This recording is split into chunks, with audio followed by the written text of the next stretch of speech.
There you go. Okay. Hi guys, I am here today to talk to you about something that I love doing on my spare time, and it is called the do's and don'ts of party planning. Go ahead and scan that. Thank you. So the do's and don'ts of party planning. Not everybody is set up to do party planning.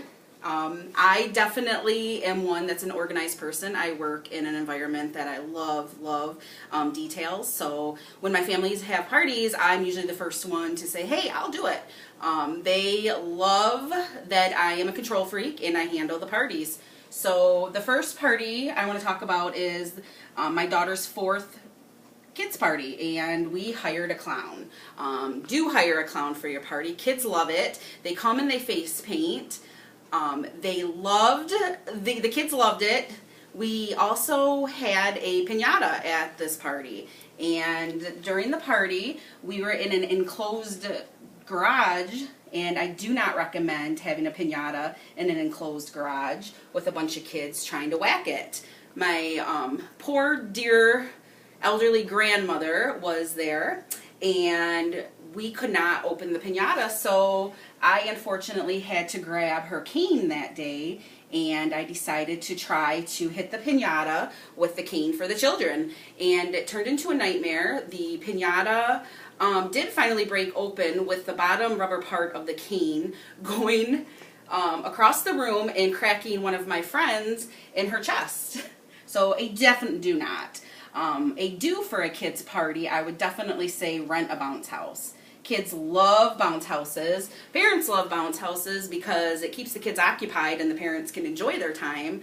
The kids definitely get a workout from the bounce house.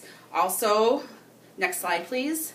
Also, I definitely would not recommend being an adult getting in a kid's bounce house with kids who are hopped up on sugar. I made that huge mistake one day at a party for my little cousin, and I literally had the crap beat out of me.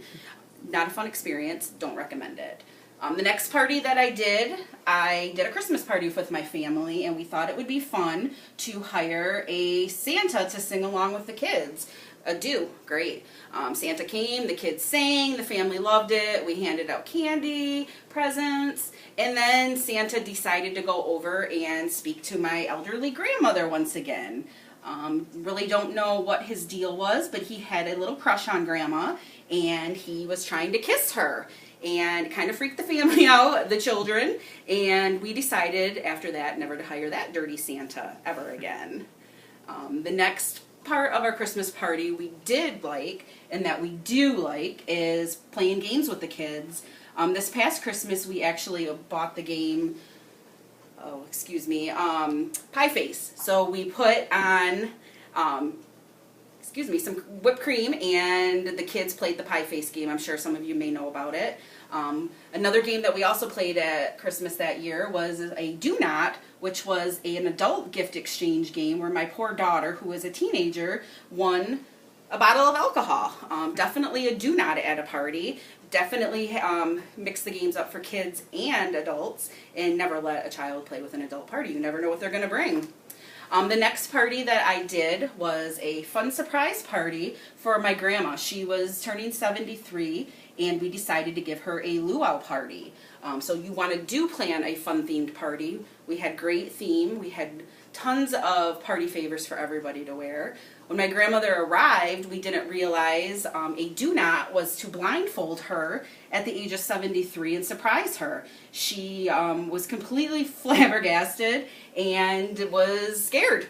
So we didn't want to give her a heart attack. Thank God we didn't. She ended up having a fabulous time that night, and we all did.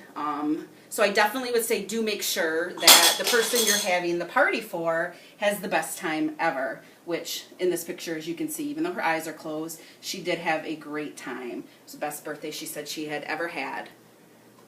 The next slide we are going to talk about is my aunt's 50th birthday party that we had, and a do for that was to put up tents and decorate really pretty. We made it really girly-ish, lots of hot pink, lots of zebra print for her, and it was a great day. She knew about the party, so she helped us plan it.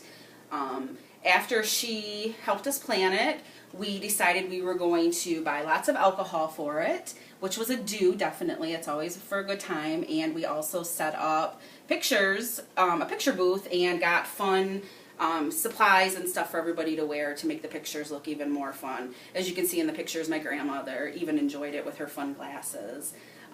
A definite do not for this party was to allow some friends of yours who came to the party to get a little too tipsy and pass out for all to make fun of. Unfortunately, poor Pete in this picture had a little bit too much to drink that night. We did not let him drive home. We let him fall asleep safely, but he did have some fun pictures taken with him while he was out. And finally, after doing all of these parties, I had found that I got hired by actual boss of mine to do his wife's 50th. No problems with this party. So after all these do-nots, I finally got it right and did a really good party. We did a beach theme for his wife, and she absolutely loved it. We had tents, lots of party favors, lots of family that came, and it was a really hot day, so it was a great beach theme. Kids swam a lot. We had a bounce house there for them.